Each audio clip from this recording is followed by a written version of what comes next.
Hello guys, welcome back to my channel. ఈరోజు టాపిక్లో కూడా మన డైలీ లైఫ్లో మాట్లాడే మోస్ట్ యూజ్ఫుల్ సెంటెన్సెస్ కొన్ని చూద్దాం. ఫస్ట్ వన్, అతను నన్ను చాలా నమ్మాడు కానీ నేను అతన్ని మోసం చేశాను. అతను నన్ను చాలా నమ్మాడు కానీ నేను అతన్ని మోసం చేశాను. సో దీన్ని మనం ఇంగ్లీష్లో ఎలా చెప్పొచ్చు? He believed me a lot. ఓకేనా? He believed me a lot but I cheated him. He believed me a lot but I cheated him అంటే అతను నన్ను చాలా నమ్మాడు కానీ నేను అతన్ని మోసం చేశాను అని. ఓకేనా? సో దీని యొక్క మీనింగ్ వచ్చేసి ఇది. నెక్స్ట్ వన్, నేను కొత్త ల్యాప్టాప్ తీసుకున్నాను కానీ అది వాడడం లేదు. ఓకేనా? నేను కొత్త ల్యాప్టాప్ తీసుకున్నాను కానీ దాన్ని నేను వాడడం లేదు.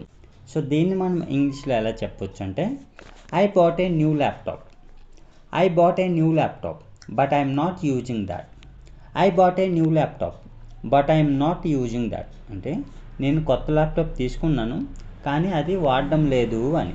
ఓకేనా? సో దీని యొక్క మీనింగ్ వచ్చేసి ఇది.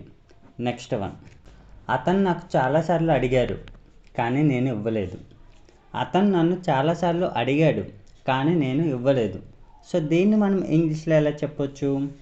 He asked me many times. ఓకేనా? He asked me many times but I didn't give. He asked me many times but I didn't give అంటే అతను నన్ను చాలాసార్లు అడిగాడు కానీ నేను ఇవ్వలేదు అని. ఓకేనా? సో దీని యొక్క మీనింగ్ వచ్చేసి ఇది. నెక్స్ట్ వన్, నేను గవర్నమెంట్ జాబ్ కోసం అప్లై చేయాలనుకుంటున్నాను. నేను గవర్నమెంట్ జాబ్ కోసం అప్లై చేయాలనుకుంటున్నాను. సో దీన్ని మనం ఇంగ్లీష్లో ఎలా చెప్పొచ్చు? I want to apply for government job. I want to apply for government job అంటే నేను గవర్నమెంట్ జాబ్కి అప్లై చేయాలనుకుంటున్నాను అని. ఓకేనా? సో దీని యొక్క మీనింగ్ వచ్చేసి ఇది. నెక్స్ట్ వన్, నీతో వాదించాల్సిన అవసరం లేదు. నీతో వాదించాల్సిన అవసరం లేదు. సో దీన్ని మనం ఇంగ్లీష్లో ఎలా చెప్పొచ్చు? No need to argue with you. No need to argue with you అంటే నీతో వాదించాల్సిన అవసరం లేదు అని. ఓకేనా? సో దీని యొక్క మీనింగ్ వచ్చేసి ఇది. నెక్స్ట్ వన్, నువ్వు నిర్ణయించుకున్నావా లేదా, నువ్వు డిసైడ్ అయ్యావా లేదా ఇలా అంటుంటాం కదా.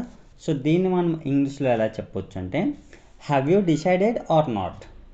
Have you decided or not అంటే నువ్వు నిర్ణయించుకున్నావా లేదా అని. ఓకేనా?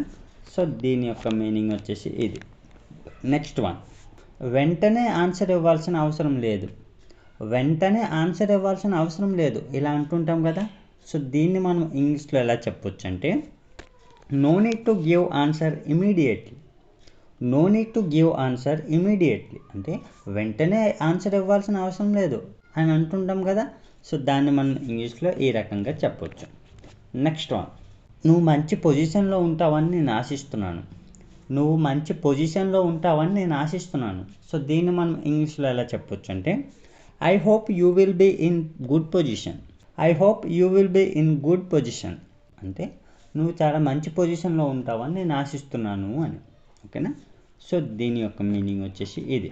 నెక్స్ట్ వన్, అది తీసుకోవడానికి ప్రయత్నించొద్దు. అది తీసుకోవడానికి ట్రై చేయొద్దు ఇలా అంటుంటాం కదా. సో దీన్ని మనం ఇంగ్లీష్లో ఎలా చెప్పొచ్చు అంటే don't try to take that. Don't try to take that అంటే అది తీసుకోవడానికి ట్రై చేయొద్దు ఆర్ ప్రయత్నించొద్దు అంటుంటాం కదా. సో దాన్ని మనం ఈ రకంగా ఇంగ్లీష్లో చెప్పొచ్చు. సో దీని యొక్క మీనింగ్ వచ్చేసి ఇది. నెక్స్ట్ వన్, అతను ఇక్కడికి ఎందుకు వచ్చాడో నాకు తెలియదు. అతను ఇక్కడికి ఎందుకు వచ్చాడో నాకు తెలియదు. సో దీన్ని ఇంగ్లీష్లో ఎలా చెప్పొచ్చు? I don't know why he came here. I don't know why he came here అంటే అతను ఇక్కడికి ఎందుకు వచ్చాడో నాకు తెలియదు అని. ఓకేనా? So that's all friends. So ఇలాంటి సెంటెన్సెస్ యూస్ చేసి మీ డైలీ లైఫ్లో సింపుల్గా మాట్లాడవచ్చు. సో మీకు ఈ టాపిక్ యూస్ఫుల్గా అనిపిస్తే లైక్ చేసి సబ్స్క్రైబ్ చేయండి. Thanks for watching.